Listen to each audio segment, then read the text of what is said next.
ঘড়ির কাঁটায় এখন 11টা 20। মোটামুটি আশেপাশের সমস্ত দোকানই বন্ধ হয়ে গেছে, শাটার সব দোকানে নেমে গেছে।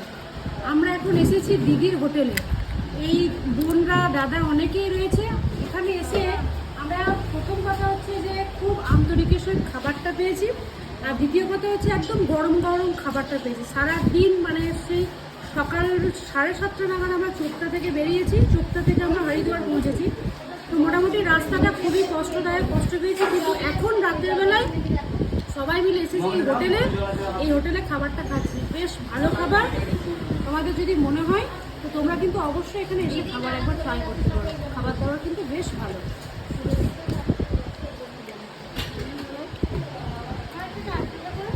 দারুণ।